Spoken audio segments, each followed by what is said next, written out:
Hello മക്കളെ, അപ്പോൾ നിങ്ങളെല്ലാവരും നിങ്ങളുടെ ഫൈനൽ എക്സാമിൻ്റെ പഠിത്തത്തിലുള്ള തിരക്കിലായിരിക്കും, മോഡൽ എക്സാമിന് വേണ്ടിയിട്ടുള്ള പ്രിപ്പറേഷനിലായിരിക്കും. അപ്പോൾ അതിനിടയിൽ നിങ്ങളോട് ഷെയർ ചെയ്യണം എന്ന് തോന്നിയിട്ടുള്ളൊരു കാര്യം മിസ് പറയുകയാണ്. അതായത് കഴിഞ്ഞ ദിവസം ഒരു ബാച്ച് ലൈവ് ഉണ്ടായിരുന്നു നമ്മുടെ എക്സാമിനറിൻ്റെ. അപ്പോൾ ആ ബാച്ച് ലൈവിൻ്റെ ഇടയിൽ ഉണ്ടായിട്ടുള്ളൊരു സംഭവമാണ്. അപ്പോൾ അത് ഓൾറെഡി നമ്മുടെ ബാച്ച് ലൈവിലുണ്ടായി മിസ് പറയുന്ന കാര്യങ്ങൾ കേട്ടിട്ടുള്ള ആൾക്കാരാണെങ്കിൽ തീർച്ചയായിട്ടും കമൻറ്റ് ചെയ്യുക. ഓക്കെ, അപ്പോൾ സംഭവം ഇത്രയേ ഉള്ളൂ. ആ ലൈവിൻ്റെ ഇടയിൽ, അതായത് നമ്മളുടെ എക്സാമിൻ്റെ ആ ഒരു അടുത്തെത്തിയല്ലോ നമ്മളെല്ലാവരും. അപ്പോൾ ആ ലൈവിൻ്റെ ഇടയിൽ ഒരു കുട്ടി ഒരു ചാറ്റിൽ ചോദിച്ചാണ്, നിങ്ങളെല്ലാവരും പഠിച്ചു കഴിഞ്ഞോ, അല്ലെങ്കിൽ നിങ്ങളെല്ലാവരും പഠിച്ചു തുടങ്ങിയോ? ആ കറക്റ്റ് കമൻറ്റ് മിസ് ഓർക്കുന്നില്ല. അങ്ങനെയായിരുന്നു ഒരു മെസ്സേജ്, നിങ്ങളെല്ലാവരും പഠിച്ചു തുടങ്ങിയോ അല്ലെങ്കിൽ നിങ്ങൾ പഠിച്ചു കഴിഞ്ഞോ എന്നുള്ളൊരു ക്വസ്റ്റ്യൻ.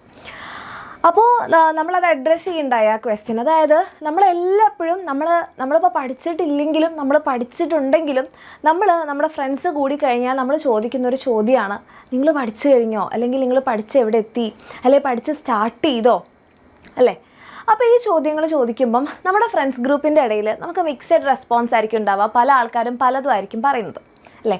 പക്ഷേ അതിലെനിക്ക് ഒരു കാര്യം ഉറപ്പാണ്, അതിൽ 99% ആൾക്കാരും പറഞ്ഞിട്ടുള്ളൊരു മറുപടി എന്ന് പറയുന്നത് ഞാനൊന്നും പഠിച്ചിട്ടില്ല എന്നുള്ളതായിരിക്കും. അല്ലെങ്കിൽ ഇതുവരെ പഠിച്ചു തുടങ്ങിയിട്ടില്ല, ഇനി ഇന്ന് പോയിട്ട് വേണം സ്റ്റാർട്ട് ചെയ്യാൻ. ആ ഒരു മറുപടി ആയിരിക്കും നിങ്ങൾ മെജോറിറ്റി ആൾക്കാരും കേട്ടിട്ടുണ്ടാവുക. അങ്ങനെയാണെന്നുണ്ടെങ്കിൽ നിങ്ങളൊരു ട്രൂ എന്ന് പറഞ്ഞിട്ടൊരു ടിക്ക് മാർക്ക് ഇടുക. ഓക്കെ, അതല്ലെങ്കിൽ ചിലപ്പോൾ നിങ്ങളോട് നിങ്ങളുടെ ഫ്രണ്ട്സ് ചോദിച്ചപ്പോൾ നിങ്ങൾ കൊടുത്ത മറുപടി അതായിരിക്കും, ഒന്നും പഠിച്ചിട്ടില്ല, ഇല്ല ഇനി വേണമെന്ന് പോയിട്ട് പഠിച്ചു തുടങ്ങാൻ, അല്ലെങ്കിൽ പഠിച്ചതൊന്നും ഓർമ്മയില്ല. യെസ്, ഓക്കെ, എനിക്ക് ഉറപ്പാണ് ഇങ്ങനൊരു മറുപടി ആയിരിക്കും നിങ്ങൾ പറഞ്ഞിട്ടുണ്ടാവുക എന്നുള്ളത്. അതിനൊരു കാരണം എന്ന് പറഞ്ഞിട്ടുണ്ടെങ്കിൽ നമ്മളെപ്പോഴും എന്താണ്, അപ്പോൾ നമ്മുടെ ഫ്രണ്ട്സിനോട് നമ്മൾ ഈ കാര്യം ചോദിക്കുമ്പോൾ അവരെങ്ങാനും ഞാൻ പഠിച്ചിട്ടുണ്ട്, 2-3 ചാപ്റ്റേഴ്സ് പഠിച്ചു കഴിഞ്ഞു, ഇനി ഒരു ചാപ്റ്ററും കൂടിയേ ബാക്കിയുള്ളൂ എന്നെങ്ങാനും ആണ് നമ്മളുടെ ഫ്രണ്ടിൻ്റെ റിപ്ലൈ എങ്കിൽ നമ്മൾ അവരെ കൂടെ കൂട്ടുമോ അതോ ഒറ്റപ്പെടുത്തുമോ?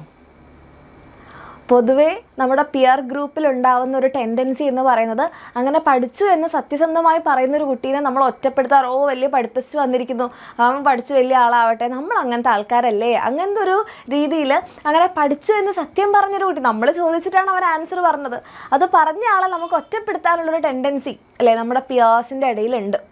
ഓക്കെ, അപ്പോൾ അതുകൊണ്ടായിരിക്കാം ഇപ്പം മെജോറിറ്റി ആൾക്കാരും എന്താകുന്നത്, ചോദിക്കുമ്പോൾ പഠിച്ചിട്ടൊന്നുമില്ല ഇനി പഠിക്കണം എന്ന് പറഞ്ഞത് നിങ്ങളും ചിലപ്പോൾ അങ്ങനെ പറഞ്ഞിട്ടുണ്ടാവും, അല്ലേ? ആൻഡ് ഈ ഒരു ആൻസറാണ് നമുക്ക് കേൾക്കാനും ഇഷ്ടം, അല്ലേ? നമ്മളായാലും നമ്മുടെ ഫ്രണ്ട്സിനോട് ചോദിക്കുമ്പോൾ ഞാൻ പഠിച്ചു കഴിഞ്ഞു, എനിക്ക് ഒന്ന് ജസ്റ്റ് ഒന്ന് റിവിഷന് മാത്രമേ ഉള്ളൂ എന്ന് പറയുമ്പോൾ നമുക്ക് അത്ര രസിക്കില്ല. നമുക്ക് എന്താണ്, ഒന്നും പഠിച്ചിട്ടില്ലടാ എന്ന് കേൾക്കുമ്പോൾ നമുക്ക് എന്താണ്, ഒരു സമാധാനമാണല്ലേ, അവരൊന്നും പഠിച്ചിട്ടില്ല അപ്പോൾ എനിക്ക് കുഴപ്പമില്ല. അതെങ്ങനെയാണ് അവർ പഠിക്കാതെ ആവുമ്പോൾ നമുക്ക് കുഴപ്പമില്ലാതെ ആവുന്നേ, അല്ലേ? ആ ആൻസർ കേൾക്കുമ്പോൾ നമുക്ക് ഇത്രത്തോളം ആശ്വാസം തോന്നേണ്ട കാര്യം എന്താ? നിങ്ങളെല്ലാവരും പഠിച്ചില്ല എന്ന് കരുതി അപ്പോൾ എല്ലാവരും പരീക്ഷയ്ക്ക് തോറ്റു കഴിഞ്ഞാൽ നിങ്ങൾ ഓൾ പാസ് ആക്കുമോ നമ്മുടെ എഡ്യൂക്കേഷൻ സിസ്റ്റം? ഇല്ല, അങ്ങനെ ഒരു സംഭവം ഇല്ല, അല്ലേ?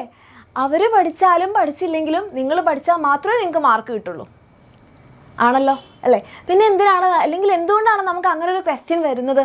അപ്പം നമ്മൾ ആരും പഠിച്ചിട്ടില്ലെങ്കിൽ നല്ലതാണ്, അല്ലെ, എല്ലാവരും പഠിച്ചിട്ടില്ലെങ്കിൽ എല്ലാവർക്കും തോറ്റു കഴിഞ്ഞാൽ നല്ലതാണ് എന്നുള്ളൊരു തോന്നൽ നമ്മുടെ മനസ്സിൽ എവിടെയോ എങ്ങനെയൊക്കെയോ കയറി കൂടിയിട്ടുണ്ട്. പക്ഷേ റിയാലിറ്റി എന്താണെന്ന് വെച്ചാൽ നിങ്ങൾക്ക് എല്ലാവർക്കും അറിയാം, നിങ്ങളടങ്ങുന്ന നിങ്ങളുടെ ഫ്രണ്ട്സ് ഗ്രൂപ്പിൽ എല്ലാവരും പഠിക്കുന്നുണ്ട്. ഓക്കെ, ആരും തന്നെ പഠിക്കാതിരിക്കുന്നില്ല. പക്ഷേ നമ്മുടെ ഫ്രണ്ട്സിൻ്റെ ഇടയിൽ നമ്മളെങ്ങാനും പഠിച്ചു എന്നുള്ള കാര്യം പറഞ്ഞു കഴിഞ്ഞാൽ നമ്മൾ ഒറ്റപ്പെടുത്തും എന്നുള്ളത് കൊണ്ടാണ് നമ്മൾ എന്ത് ചെയ്യുന്നത്, നമ്മളവർ ചോദിച്ചു കഴിഞ്ഞാൽ പഠിച്ചിട്ടൊന്നുമില്ല ഇനി പഠിച്ചു തുടങ്ങണം എന്നൊക്കെ പറയുന്നത്. ആൻഡ് ഇതേ ആൾക്കാർക്ക് ചിലപ്പോൾ റിസൾട്ട് വരുമ്പോൾ എന്തായിരിക്കും, പഠിച്ചില്ല എന്ന് പറഞ്ഞാൽ നമ്മുടെ ഫ്രണ്ട്സിന് എന്തായിരിക്കും, നല്ല മാർക്സ് ഉണ്ടാകും. അവർ പറഞ്ഞതൊക്കെ കേട്ട് നല്ല സന്തോഷത്തോടെ ഇരുന്ന് പഠിക്കാതെ പോയിട്ടുണ്ടെങ്കിൽ നമുക്ക് മാർക്ക് കുറയും. അപ്പോൾ നമ്മൾ അവരോട് ചോദിക്കുകയാണ്, നീ അല്ലേ പറഞ്ഞാൽ പഠിച്ചിട്ടില്ല, നിനക്ക് ഫുൾ മാർക്ക് ഉണ്ടല്ലോ, അത് എങ്ങനെയൊക്കെയോ കിട്ടിപ്പോയതാണ് എന്നൊക്കെ ആ സമയത്ത് പറയും. പക്ഷെ അങ്ങനെ പറഞ്ഞതുകൊണ്ട് നമ്മുടെ മാർക്സിൽ എന്തെങ്കിലും വ്യത്യാസം വരുമോ? തോറ്റ നമ്മൾ ജയിക്കുമോ? ഇല്ല. സോ റിയാലിറ്റി എൻ്റെ മക്കൾ മനസ്സിലാക്കുക, എല്ലാവരും പഠിക്കുന്നുണ്ട്. ഓക്കെ, നിങ്ങൾ പഠിച്ചിട്ടില്ലെങ്കിൽ അതിൻ്റെ നഷ്ടം ആർക്കാണ്? നിങ്ങൾക്ക് മാത്രമാണ്. അപ്പോൾ അതിൻ്റെ ഏറ്റവും നല്ലൊരു എക്സാമ്പിൾ എന്താണെന്ന് വെച്ചാൽ നമ്മുടെ എക്സാമിനറിൻ്റെ ബാച്ച്, നമ്മൾ ആദ്യം തന്നെ നമ്മളുടെ +1 അഗ്നി ബാച്ച് തുടങ്ങിയ സമയത്ത് കുറേ മക്കൾ ജോയിൻ ചെയ്തിട്ടുണ്ടായിരുന്നു നമ്മളുടെ അഗ്നി ബാച്ചിൽ. കാരണം +1 നമ്മളുടെ അഗ്നി ബാച്ചിൽ നമുക്ക് കഴിഞ്ഞ വർഷത്തെ നമ്മളുടെ റിസൾട്ട് നോക്കിക്കഴിഞ്ഞാൽ 21ഓളം 19 സ്റ്റേറ്റ് ടോപ്പേഴ്സ്, പിന്നെ റീവാലുവേഷൻ കഴിഞ്ഞിട്ട് 21 തോന്നുന്നു. അങ്ങനെ 19 സ്റ്റേറ്റ് ടോപ്പേഴ്സ് ഉണ്ടാക്കിയിട്ടുള്ള നമ്മുടെ അഗ്നി ബാച്ചായിരുന്നു. ആൻഡ് അതുകൊണ്ട് തന്നെ അത്രയും റിസൾട്ട് ഓറിയൻറ്റഡ് ആയിട്ടുള്ളൊരു ബാച്ചാണ് നമ്മുടെ ബാച്ച്. അപ്പോൾ നമ്മുടെ അഗ്നി ബാച്ച് മാത്രമല്ല, നമ്മുടെ എല്ലാ ബാച്ചസും അങ്ങനെയാണ്. അപ്പോൾ നമ്മുടെ അഗ്നി ബാച്ച് നമ്മൾ കഴിഞ്ഞ വർഷം സ്റ്റാർട്ട് ചെയ്തപ്പം നിങ്ങളുടെ ഈ ഒരു ബാച്ച് ഒത്തിരി മക്കളാണ് അഡ്മിഷൻ എടുത്തിട്ടുള്ളത്. കാരണം കഴിഞ്ഞ നിങ്ങളുടെ സീനിയേഴ്സ് പറഞ്ഞ് അറിഞ്ഞിട്ടുള്ളതും അല്ലാതെയൊക്കെ ആയിട്ട് ഒത്തിരി മക്കൾ നമ്മളുടെ ബാച്ച് നമ്മൾ സ്റ്റാർട്ട് ചെയ്ത സമയത്ത് എന്ത് ചെയ്തിട്ടുണ്ട്, നമ്മളുടെ അഗ്നി ബാച്ചിൽ, ഓക്കെ മിസ് പറയണത് ഉജ്വൽ ബാച്ചിനെ കുറിച്ചല്ല, നമ്മുടെ അഗ്നി ബാച്ചിൽ, നിങ്ങളുടെ ഈ ബാച്ചിൽ സ്റ്റാർട്ടിങ് മുതലേ ജോയിൻ ചെയ്തിട്ടുണ്ട്. കാരണം അവർക്ക് അറിയാം എന്താണ്, സ്റ്റാർട്ടിങ് മുതൽ പഠിക്കാതെ എന്ത് ചെയ്യാൻ വേണ്ടി പറ്റില്ല, +1 പാസ്സാവില്ല. കാരണം +1 എന്ന് പറയുന്നത് SSLC പോലെയല്ല, ചാപ്റ്റേഴ്സിൻ്റെ എണ്ണം ആയാലും കണ്ടൻ്റ് ആയാലും എല്ലാം കൂടുതലാണ്. അതറിഞ്ഞ മക്കൾ സ്റ്റാർട്ടിങ് മുതലേ ജോയിൻ ചെയ്തിട്ട് അവർ നല്ലപോലെ പഠിച്ച് അതിന് വേണ്ടിയിട്ടുള്ള റിവിഷനും ഒക്കെ ചെയ്തിട്ടുണ്ട്. ആൻഡ് അത് ചെയ്യാൻ പറ്റാതെ ആയ കുട്ടികൾ, അതായത് ലാസ്റ്റ് മിനിറ്റിൽ ഇതിനെക്കുറിച്ച് അറിഞ്ഞ മക്കളാണ് നമ്മളുടെ എന്തെങ്കിലും ഒരു റിവിഷൻ ബാച്ച് വേണം അല്ലേ, തുടക്കം മുതലേ മക്കൾ പറയുന്നുണ്ടായിരുന്നു ഒരു ഓണം എക്സാം അല്ലെങ്കിൽ ക്രിസ്മസ് എക്സാമിൻ്റെ സമയമാകുമ്പോൾ മുതൽ തന്നെ റിവിഷൻ ബാച്ച് വേണം, പഠിച്ചു തുടങ്ങിയിട്ടില്ല എന്നൊക്കെ പറഞ്ഞിട്ടുണ്ടായിരുന്നു. അതുകൊണ്ട് തന്നെ നമ്മുടെ ഉജ്വൽ ബാച്ച് നമ്മൾ നേരത്തെ തന്നെ സ്റ്റാർട്ട് ചെയ്തിട്ടുണ്ടായിരുന്നു. ഓക്കെ, അപ്പോൾ ഈ ഉജ്വൽ ബാച്ചിന് നമ്മൾ ഉദ്ദേശം എന്ന് പറഞ്ഞിട്ടുണ്ടെങ്കിൽ ഇത്രയേ ഉണ്ടായിരുന്നുള്ളൂ. വളരെ ഷോർട്ട് ടൈമാണ് ഉള്ളത്, പക്ഷെ ഒത്തിരി നമുക്ക് പഠിക്കാനും ഉണ്ട്. അപ്പോൾ നിങ്ങൾക്ക് അതെങ്ങനെ ഏറ്റവും യൂസ്ഫുള്ളാക്കി തരാൻ പറ്റും, അങ്ങനെയാണ് നമ്മളുടെ ഷോർട്ട് നോട്ട് ലൈവ് ക്ലാസ്സുകൾ നമ്മുടെ ഉജ്വൽ ബാച്ചിൽ ഇൻക്ലൂഡ് ചെയ്തത്. അതിൻ്റെ ഉദ്ദേശം എന്ന് പറഞ്ഞിട്ടുണ്ടെങ്കിൽ നിങ്ങൾക്ക് ഏറ്റവും ഷോർട്ടായിട്ടുള്ള ടൈമിൽ നമ്മുടെ ചാപ്റ്റേഴ്സ് എല്ലാ ടോപ്പിക്സും കവർ ചെയ്യുന്ന രീതിയിൽ നിങ്ങൾക്ക് ക്ലാസ് എടുക്കുക എന്നുള്ളത്. അങ്ങനത്തെ ഷോർട്ട് നോട്ട് ലൈവ് ക്ലാസ്സുകൾ ഉണ്ടായിരുന്നു. പിന്നെ നിങ്ങളുടെ എക്സാം പാറ്റേൺ ഒക്കെ മാറി വരുന്നതുകൊണ്ട് ന്യൂ പാറ്റേൺ മോഡൽ എക്സാംസ് ഉണ്ടായിരുന്നു. ദെൻ പുതിയ ടൈപ്പിലുള്ള അല്ലെങ്കിൽ കുറച്ചുകൂടി ഹയർ ലെവലുള്ള ക്വസ്റ്റ്യൻസ് കൂടെ നിങ്ങൾ പ്രാക്ടീസ് ചെയ്യാൻ ചാലഞ്ചർ ക്വസ്റ്റ്യൻസ് ഉണ്ടായിരുന്നു. ഇതിന് പുറമെ നമുക്ക് റെക്കോർഡഡ് ക്ലാസ്സും അതുപോലെ തന്നെ PYQ വീഡിയോ സൊല്യൂഷനും നമ്മുടെ ക്വസ്റ്റ്യൻ ബാങ്ക് ഒക്കെ നമ്മുടെ എന്തിലുണ്ട്, ഉജ്വൽ ബാച്ചിലുണ്ട്. അപ്പോൾ ആ ഒരു ഫസ്റ്റ് തുടക്കത്തിലെ ആ ഒരു ഡിസിഷൻ എടുക്കാൻ പറ്റാതെ ആയ മക്കളാണ് നമ്മുടെ ഉജ്വൽ ബാച്ചിൽ ജോയിൻ ചെയ്തിട്ടുള്ളത്. ഓക്കെ, അപ്പോൾ ഇനിയും നിങ്ങൾ ഇപ്പോഴും ഇങ്ങനെ സ്റ്റക്കായി നിൽക്കുകയാണ്, മിസ് ഇതുവരെ പഠിച്ചിട്ടില്ല, ഇനി എന്താക്കും അറിയില്ല, ആകെ ടെൻഷൻ ആവണു, നിങ്ങൾക്കുള്ള ബെസ്റ്റ് ഉത്തരം എന്ന് പറയുന്നത് നമ്മുടെ ഉജ്വൽ ബാച്ചായിരിക്കും. പക്ഷേ നിങ്ങൾക്ക് തന്നെ അറിയാം, ഇനിയിപ്പോൾ മോഡൽ എക്സാം ആയി, പബ്ലിക് എക്സാം ആവാറായി, ഈ ഉജ്വൽ ബാച്ചിൽ അഡ്മിഷൻ എടുക്കുന്നതിനേക്കാൾ നല്ലൊരു ഓപ്ഷൻ അല്ലേ, നമ്മൾ ഉജ്വൽ ബാച്ചിൽ അഡ്മിഷൻ എടുക്കേണ്ടി വന്നത് എന്തുകൊണ്ടാണ്, നമ്മൾ തുടക്കം മുതലേ പഠിക്കാത്തതുകൊണ്ടാണ്. ആ ഒരു ഫോൾട്ട് നമുക്ക് മനസ്സിലാവുകയും ചെയ്തു.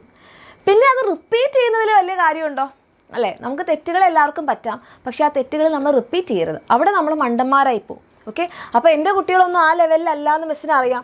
അപ്പോൾ അതുകൊണ്ട് തന്നെ നമുക്ക് +1 പറ്റിയ അബദ്ധം എവിടെ പറ്റരുത്, +2 പറ്റരുത്. അപ്പോൾ അതുകൊണ്ടാണ് നമ്മുടെ +2 ഉയരിയ ബാച്ച് നമ്മൾ നേരത്തെ ലോഞ്ച് ചെയ്തത്. ഓക്കെ, ആൻഡ് സത്യം എന്ന് പറഞ്ഞാൽ നമ്മുടെ +1 അഗ്നി ബാച്ചിൽ സ്റ്റാർട്ടിങ്ങിൽ അഡ്മിഷൻ എടുത്ത മക്കളും നമ്മുടെ ഉജ്വൽ ബാച്ചിലൊക്കെ അഡ്മിഷൻ എടുത്ത മക്കളെല്ലാം തന്നെ നമ്മുടെ ഉയരിയ ബാച്ചിൽ ജോയിൻ ചെയ്തിട്ടുണ്ട്, മെജോറിറ്റി ആൾക്കാരും. കാരണം നമ്മളുടെ ഈ ഒരു ഉയരിയ ബാച്ചിൽ ജോയിൻ ചെയ്ത് കഴിഞ്ഞാൽ നിങ്ങൾക്ക് +1 ഉജ്വൽ ക്രാഷ് കോഴ്സ് ഫ്രീ ആയിട്ടാണ് കിട്ടുന്നത്. അപ്പോൾ എന്തിനാണ് ഇത് മാത്രമായിട്ട് എടുക്കുന്നത്, ഇതെടുക്കുന്നതല്ലേ കുറച്ചുകൂടി ബുദ്ധിപരമായ തീരുമാനം. ഓക്കെ, പക്ഷേ മിസ് പറയാൻ ഉദ്ദേശിച്ച പോയിന്റ് അതല്ല, എല്ലാവരും മക്കളെ നേരത്തെ പഠിക്കുന്നുണ്ട്.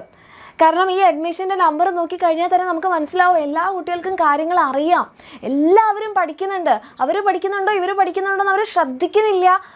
അവരുടെ കാര്യം നോക്കി നേരത്തെ തന്നെ ക്ലാസ്സുകൾ കേട്ട് പഠിക്കാനും അതിന് വേണ്ടിയിട്ട് അവർ റെഡിയാണ്. അതുകൊണ്ടാണ് അവർ +2ലേക്കുള്ള അഡ്മിഷൻ എടുത്തത്. അതിൻ്റെ കൂടെ തന്നെ ഉജ്വൽ ബാച്ച് കിട്ടുമ്പോഴെന്താണ്, നമുക്ക് +1 ക്ലാസ്സുകളും കിട്ടും. അങ്ങനെ +1 നമുക്ക് ചെയ്യാൻ പറ്റാതെ പോയ കാര്യങ്ങൾ ഇവിടെ നമുക്ക് ഈ ഉജ്വൽ ബാച്ചിലൂടെ ചെയ്ത് അങ്ങനെ +2 അങ്ങനെ ഒരു വീഴ്ച വരുത്താതെ പഠിക്കാൻ പറ്റും. ഓക്കെ, ആൻഡ് നമ്മുടെ +2 ഏരിയ ബാച്ചിലാണെങ്കിൽ നമുക്ക് ഫുൾ സിലബസ് ലൈവ് ക്ലാസ്സുകൾ ഉണ്ടാകും, PDF നോട്ട്സ് ഉണ്ടാകും, ദെൻ നമ്മുടെ സിലബസ് റെക്കോർഡഡ് ക്ലാസ് ഉണ്ടാകും. നമ്മൾ ഫസ്റ്റ് ജോയിൻ ചെയ്യുന്ന 1000 സ്റ്റുഡൻസിന്, അതായത് നിങ്ങളിപ്പോൾ ജോയിൻ ചെയ്യുന്നതുകൊണ്ടുള്ള ബെനിഫിറ്റ് എന്താണെന്ന് വെച്ചാൽ 2 കാര്യങ്ങളാണ്. നിങ്ങൾ ഫസ്റ്റ് ജോയിൻ ചെയ്യുന്ന 1000 സ്റ്റുഡൻസിനുള്ളിലാണെന്നുണ്ടെങ്കിൽ അത് നിങ്ങൾ വിളിച്ച് ചോദിക്കണം. കാരണം മിസ് പറഞ്ഞു ഓൾറെഡി ഒത്തിരി അഡ്മിഷൻ ആയിട്ടുണ്ട്, അപ്പോൾ 1000 സ്റ്റുഡൻസിൻ്റെത് ക്രോസ് ചെയ്തോ എന്നുള്ളത് നിങ്ങൾ ഈ താഴെ കാണുന്ന നമ്പറിലൊന്ന് വിളിച്ച് ചോദിച്ചാൽ മതി. ഓക്കെ, ഫസ്റ്റ് ജോയിൻ ചെയ്യുന്ന 1000 സ്റ്റുഡൻസിലാണ് നിങ്ങളെങ്കിൽ നിങ്ങൾക്ക് ആ ഫുൾ ബുക്ക് സെറ്റ് ഫ്രീ ആയി കിട്ടും. രണ്ടാമത്തത്, ഇപ്പോൾ നിങ്ങളുടെ പബ്ലിക് എക്സാമിന് മുൻപാണ് നിങ്ങൾ നമ്മുടെ ബാച്ചിൽ അഡ്മിഷൻ എടുക്കുന്നതെന്നുണ്ടെങ്കിൽ മാത്രമാണ് നിങ്ങൾക്ക് ഈ ഉജ്വൽ ബാച്ച് യൂസ്ഫുൾ ആവുക അല്ലേ. നിങ്ങൾ ഇപ്പോൾ അഡ്മിഷൻ എടുത്താലും നിങ്ങൾ +1 എക്സാം ഒക്കെ കഴിഞ്ഞ് നിങ്ങൾ അഡ്മിഷൻ എടുത്താലും ഫീല് വ്യത്യാസമില്ല. വ്യത്യാസം എന്തിലാണ്, നിങ്ങൾ ഏറ്റവും ഫസ്റ്റ് അഡ്മിഷൻ എടുക്കുകയാണെങ്കിൽ ബുക്ക് സെറ്റ് ഫ്രീ ആയി കിട്ടും, +1 ഉജ്വൽ ബാച്ച് നിങ്ങൾക്ക് ഫ്രീ ആയിട്ട് യൂസ് ചെയ്യാൻ പറ്റും. ഓക്കെ, അതുകൂടാതെ chapter wise worksheet, chapter wise exams, model exams, PYQ ഇതെല്ലാം ഉണ്ട്. ഇതൊക്കെ കൂടി എൻ്റെ മക്കൾക്ക് പഠിക്കണം എന്നുണ്ടെങ്കിൽ അല്ലേ, ഇനി ലാസ്റ്റ് ടൈം ആകുമ്പോൾ നമ്മൾക്ക് ഇങ്ങനെ ചാറ്റിലൊന്നും ചോദിക്കേണ്ട ഒരു അവസ്ഥ വരാതിരിക്കണം എന്നുണ്ടെങ്കിൽ, അല്ലെങ്കിൽ നമ്മളുടെ ഫ്രണ്ട്സ് പറയുന്നത് പോലെ നമ്മൾക്ക് എല്ലാം പഠിച്ചിട്ട് നമ്മളൊന്നും പഠിച്ചിട്ടില്ല എന്ന് പറയണ ആ ഒരു കോൺഫിഡൻസ് നിങ്ങൾക്ക് വരണമെന്നുണ്ടെങ്കിൽ, അങ്ങനെ പറയുന്നത് നല്ലതാണെന്ന് മിസ് ഒരിക്കലും പറയുന്നില്ല, പക്ഷെ നമ്മൾ ആ ഒരു അവസ്ഥയിലാണെങ്കിൽ നമുക്കൊന്നും ചെയ്യാൻ പറ്റില്ല അല്ലേ. നമ്മൾ ഫ്രണ്ട്സ് ഗ്രൂപ്പിൽ നിന്ന് ഒറ്റപ്പെടുന്നതിനേക്കാൾ നല്ലതല്ലേ. ഓക്കെ, ഇനി അങ്ങനെയല്ല, നിങ്ങൾക്കൊരു കോൺഫിഡൻസ് ഉണ്ടാകണം അല്ലേ. ഈ ഒരു ചോദ്യം നമുക്ക് വേറൊരാളോടും ചോദിക്കേണ്ട ഒരു അവസ്ഥ വരാതിരിക്കണമെങ്കിൽ എൻ്റെ മക്കൾക്ക് എന്ത് ചെയ്യാം, നമ്മുടെ ബാച്ചിൽ അഡ്മിഷൻ എടുക്കാം. ആൻഡ് ഇത് മാത്രമല്ല, നമുക്കിപ്പോൾ നിങ്ങൾക്ക് കൊമേഴ്സ് ആണെന്നുണ്ടെങ്കിൽ നമ്മുടെ ജ്വാല ബാച്ച് ഉണ്ട്. ഇനി ഓൾറെഡി +1 ചിലപ്പോൾ നീറ്റൊക്കെ പഠിച്ചിട്ടുള്ള മക്കളാണെന്നുണ്ടെങ്കിൽ നിങ്ങൾക്ക് +2 നീറ്റ് വേണം. അപ്പോൾ അതിനാണ് നമ്മുടെ വേദ ബാച്ച്. അപ്പോൾ ചിലപ്പോൾ ചില മക്കൾക്ക് ആഗ്രഹം ഉണ്ടാവും, മിസ് ഞാൻ +1 നീറ്റ് പഠിച്ചിട്ടില്ല, പക്ഷേ എങ്കിൽ +2 മാത്രമായിട്ട് പഠിക്കാൻ പറ്റും മക്കളെ, ഒരു കുഴപ്പമില്ല. കാരണം +1ൻ്റെയും +2ൻ്റെയും സിലബസാണ് നീറ്റ് എക്സാമിന്. നിങ്ങൾക്കിപ്പോൾ നീറ്റിന് താല്പര്യമുണ്ട്, പക്ഷേ നിങ്ങൾ +1 പഠിച്ചിട്ടില്ല എന്നുള്ള കാരണം കൊണ്ട് +2 ഒഴിവാക്കേണ്ട കാര്യം എന്താ? നിങ്ങളൊരു താല്പര്യമുള്ള കുട്ടിയാണെങ്കിൽ എന്തായാലും നിങ്ങൾ റിപ്പീറ്റ് ചെയ്യും, കാരണം +1 നമ്മൾ പഠിച്ചിട്ടില്ലല്ലോ. അപ്പം നമ്മുടെ കയ്യിൽ ഓൾറെഡി +2ൻ്റെയെങ്കിലും ബേസ് ഉള്ളത് നല്ലതല്ലേ. ഓക്കെ, പിന്നെ +2 മാത്രം പഠിച്ച ഒരാൾക്ക് നീറ്റ് കിട്ടില്ല അങ്ങനെയൊന്നുമില്ല. നിങ്ങൾ +1 വളരെ തെറോ ആയിട്ടാണ് പഠിച്ചതെന്നുണ്ടെങ്കിൽ +2 കൂടെ നമുക്ക് കുറച്ച് നീറ്റ് ലെവലിൽ പഠിച്ചെടുത്ത് കഴിഞ്ഞാൽ നമ്മളെ കൊണ്ട് പറ്റാവുന്നതേ ഉള്ളൂ. അതിന് പ്രൂവൺ ആയിട്ടുള്ള കുറേ മക്കൾ നമ്മുടെ ബാച്ചിൽ തന്നെയുണ്ട്. കഴിഞ്ഞ വർഷത്തെ നമ്മുടെ ശരത്ത് എന്ന് പറയുന്ന ഒരു മോനുണ്ട്, അതിന് മുൻപത്തെ ആ കുട്ടിയുടെ പേര് എനിക്ക് ഓർമ്മയില്ല, നമ്മുടെ യൂട്യൂബ് ഷോർട്സിലുണ്ടാകും. ഓക്കെ, ആ കുട്ടികളൊക്കെ +2 മാത്രം പഠിച്ചിട്ട് നീറ്റിൽ ക്വാളിഫൈ ചെയ്തിട്ടുള്ള ആൾക്കാരാണ്. ഓക്കെ, അതേപോലെ തന്നെ നിങ്ങൾക്ക് ഇനിയിപ്പോൾ JEE പോലത്തെ എക്സാം ആണെങ്കിൽ നിങ്ങൾക്ക് വീര ബാച്ച് ഉണ്ട്. ഓക്കെ, അപ്പോൾ ഇതിനൊക്കെ നിങ്ങൾ ചെയ്യേണ്ടത് എന്താണ്? നിങ്ങൾ ചിന്തിക്കുക, നിങ്ങളുടെ പാരൻസുമായിട്ട് ഡിസ്കസ് ചെയ്യുക. നിങ്ങൾ +1 അങ്ങനെ ഒരു അബദ്ധം ചെയ്തിട്ടുണ്ടെങ്കിൽ അത് റിപ്പീറ്റ് ചെയ്യാതിരിക്കുക. ഓക്കെ, നിങ്ങളുടെ സീനിയേഴ്സിനോട് അല്ലെങ്കിൽ നിങ്ങളുടെ ഫ്രണ്ട്സിനോട് ചോദിച്ചു നോക്കും, ചിലപ്പോൾ അവരൊക്കെ ഓൾറെഡി അഡ്മിഷൻ എടുത്തിട്ടുണ്ടാവും. ഓക്കെ, ഈ കാര്യത്തിൽ ആരും കള്ളം പറയേണ്ട ആവശ്യമൊന്നുമില്ലല്ലോ. അപ്പോൾ എൻ്റെ മക്കൾക്ക് അങ്ങനെ ഒരു അബദ്ധമൊന്നും പറ്റാതിരിക്കട്ടെ, നല്ല അടിപൊളിയായിട്ട് തന്നെ പഠിക്കുക. ഈ +2 എന്ന് പറഞ്ഞിട്ടുണ്ടെങ്കിൽ നിങ്ങളുടെ സ്കൂൾ ലൈഫിലെ ലാസ്റ്റത്തെ സംഭവമാണ്. അത് കഴിഞ്ഞ് നിങ്ങൾ കോളേജിലെത്തി വലിയ പിള്ളേരാവും അല്ലേ. അപ്പോൾ ആ ഒരു +2 കാലഘട്ടം നിങ്ങൾക്ക് എന്നും മെമ്മറബിൾ ആവണമെന്നുണ്ടെങ്കിൽ നല്ല രീതിയിൽ നമ്മൾ പഠിക്കണം, നല്ല രീതിയിൽ എൻജോയും ചെയ്യണം. അത് രണ്ടും കൂടെ കിട്ടുന്നൊരു കാര്യമാണ് നമ്മളുടെ എക്സാമിനേണ്ട ബാച്ച്. അപ്പോൾ താല്പര്യം ഉണ്ടെങ്കിൽ താഴെ കാണുന്ന നമ്പറിൽ മെസ്സേജ് ചെയ്യുക, അടിപൊളിയായിട്ട് പഠിക്കുക. ഓക്കെ, സൂപ്പറായിട്ടിരിക്കുക.